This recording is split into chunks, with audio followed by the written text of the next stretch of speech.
بسم اللہ الرحمن الرحیم۔ السلام علیکم ناظرین، امید کرتا ہوں آپ لوگ سب خیریت سے ہوں گے۔ محمد انس اسلامک سٹوری میں آپ تمام دوستوں کو خوش آمدید کہتے ہیں۔ شہادت امام علی مقام۔ اب جگر پارے رسول صلی اللہ علیہ وآلہ وسلم، شہزادہ بطول، علی کے نور العین، مومنوں کے دلوں کے چین، حسینی نوجوانوں کے سردار، مجاہدوں کے قافلے، رسالہ ابن حیدر قرار، شہنشاہ کربلا، پیکر صبر و رضا، حضرت امام حسین کی شہادت کا وقت آ گیا۔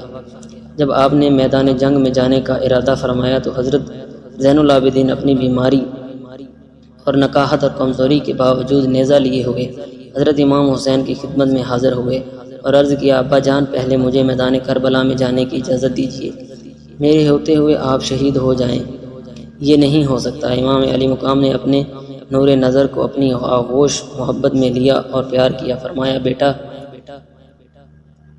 میں تمہیں کیسے اجازت دے دوں؟ علی اکبر بھی شہید ہو گیا، قاسم بھی دنیا سے چلا گیا اور تمام عزیز و اقارب جو ہمراہ تھے سب راہ حق میں نثار ہو گئے۔ میں اگر تمہیں اجازت دے دوں، خواتین اہل بیت کا کوئی محرم نہیں رہ جائے گا۔ ان بیکساں غریب الوطن کو مدینے کون پہنچائے گا؟ تمہاری ماؤں بہنوں کی نگہداشت اور خبر گیری کون کرے گا؟ میرے پیارے بیٹے، تمہیں زندہ رہنا ہے، تمہیں شہید نہیں ہونا، ورنہ میری نسل کس طرح چلے گی؟ حسینی سعادت کا سلسلہ کس طرح جاری رہے گا؟ میرے پاس جو امانتیں ہیں وہ کیسے سپرد کی جائیں گی؟ میرے لخت جگر، یہ ساری امیدیں تم سے وابستہ ہیں۔ دیکھو، میری طرح صبر کرو، استقامت سے رہنا، راہ حق میں باہر آنے والی تکلیف و مصیبت کو برداشت کرنا اور ہر حالت میں اپنے نانا جان صلی اللہ علیہ وآلہ وسلم کی شریعت اور آپ صلی اللہ علیہ وآلہ وسلم کی سنت و پیروی کرنا۔ میرے بعد تم ہی میرے جان نثار ہو، تمہیں میدان کا راز میں جانے کی اجازت نہیں ہے۔ پھر امام علی مقام نے ان کو تمام ذمہ داریوں کا حمل کیا، اپنی دست مبارک اتار کر ان کے سپرد کر دی، ان کے سر پر رکھ دی اور ان کو بستر حلالت سے لٹا دیا۔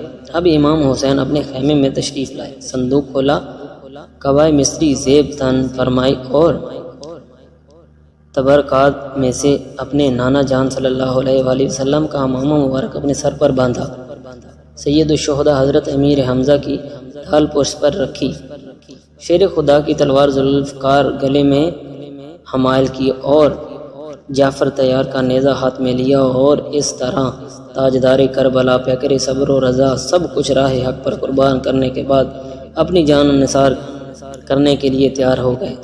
بیویوں نے جب یہ منظر دیکھا تو ان کے چہروں کے رنگ اڑ گئے اور آنکھوں سے موتی ٹپکنے لگے۔ جب دکھی دل بیویوں کو ایک نظر دیکھ کر فرمایا، تم لوگوں کا حافظ و نگہبان ہے، اور تمام اہل خیمہ کو صبر و شکر کی وصیت فرما کے اپنا آخری دیدار کر کے گھوڑے پر سوار ہو گئے۔ سب کو اللہ کے حوالے کر کے دشمنوں کے سامنے پہنچ گئے۔ کئی دن بھوکے پیاسے اور بیٹیوں، بیٹوں، بھتیجوں اور جانثاروں ساتھیوں کے غم سے نڈھال، مگر اس کے باوجود پہاڑوں کی طرح جمی ہوئی فوجوں کے مقابلے پر شیر کی طرح ڈٹ کر کھڑے ہو گئے۔ ایک ولولہ انگیز رجز پڑی جو آپ کے ذاتی نسب اور فضائل پر مشتمل تھی۔ پھر آپ نے فصیح و بلیغ تقریر کی۔ اس میں آپ نے حمد و صلات کے بعد فرمایا، اے لوگو، تم جس رسول صلی اللہ علیہ وآلہ وسلم کا کلمہ پڑھتے ہو، اسی رسول صلی اللہ علیہ وآلہ وسلم کا ارشاد ہے کہ جس نے حسن و حسین سے دشمنی کی، اس نے مجھ سے دشمنی کی، اور جس نے مجھ سے دشمنی کی، اس نے اللہ سے دشمنی کی۔ تو اے یزیدیو، اللہ تعالیٰ سے ڈرو اور میری دشمنی سے باز آ جاؤ۔ اگر واقعی خدا اور رسول پر ایمان رکھتے ہو تو سوچو کہ اس خدائے شاہد و بصیر کو کیا جواب دو گے اور رسول اللہ صلی اللہ علیہ وآلہ وسلم کو کیا منہ دکھاؤ گے؟ بے وفاؤ، تم نے مجھے خطوط بھیج کر بلایا اور جب میں یہاں آیا تو تم نے میرے ساتھ ایسا برا سلوک کیا کہ مظالم کی انتہا کر دی۔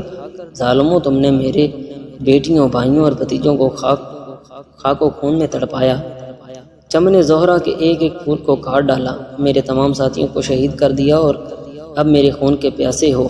اپنے رسول صلی اللہ علیہ وآلہ وسلم کا گھر برباد کرنے والوں، اگر قیامت پر ایمان رکھتے ہو تو اپنے انجام پر غور کرو اور اپنی عقابت پر نظر ڈالو، پھر یہ بھی سوچو کہ میں کون ہوں، اس کا نواسا ہوں۔ میرے والد کون ہیں اور میری والدہ کس لختے جگر ہیں؟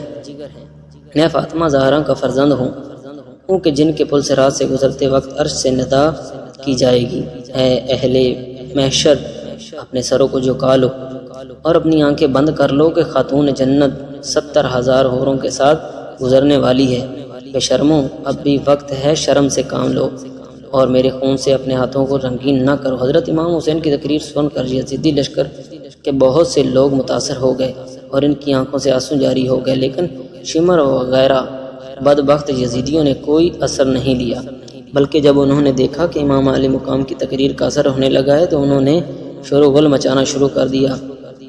آپ کیا تو یزید کی بیعت کریں یا پھر جنگ کے لیے تیار ہو جائیں، آپ کے اس کے علاوہ ہم اور کچھ نہیں سننا چاہتے۔ امام علی مقام نے فرمایا، اے بدبختو، مجھے خوب معلوم ہے کہ تمہارے دلوں پر بدبختی کی مہر لگ چکی ہے، تمہاری غیرت ایمانی مردہ ہو چکی ہے، لیکن میں نے یہ تقریر صرف اہتمام حجت کے لیے کی ہے تاکہ تم یہ نہ کہہ سکو کہ ہم نے حق اور امام برحق کو پہچانا نہ تھا۔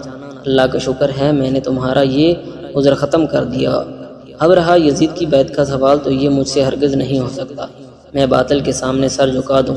امام علی مقام نے جب دیکھا کہ یہ بدبخت میرے قاتل کا وبال اپنی گردنوں پر ضرور لیں گے اور میرا خون بہانے سے کسی طرح باز نہیں آئیں گے، تو آپ نے فرمایا، اب تم لوگ جو ارادہ رکھتے ہو پورا کر لو اور جسے میرے مقابلے کے لیے بھیجنا ہے چاہتے ہو بھیج دو۔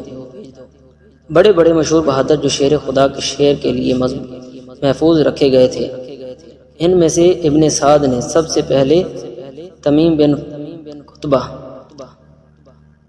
کو حضرت امام حسین سے جنگ کے لیے بھیجا، جو ملک شام کا نامی گرامی پہلوان تھا۔ وہ غرور و تکمت سے ہاتھی کی طرح جومتا ہوا اور اپنی بہادری کی ڈینگے مارتا ہوا حضرت امام حسین کے سامنے اور پہنچتے ہی آپ پر حملہ کر دیا۔ ابھی اس کا ہاتھ اٹھا ہی تھا کہ شیر خدا کی تلوار نے ذوالفقار حیدر سے ایسا جچا تلوار کیا کہ اس کا سر جسم سے اڑ گیا اور اس کے غرور کو خاک میں ملا دیا۔ جزاک اللہ خیرہ۔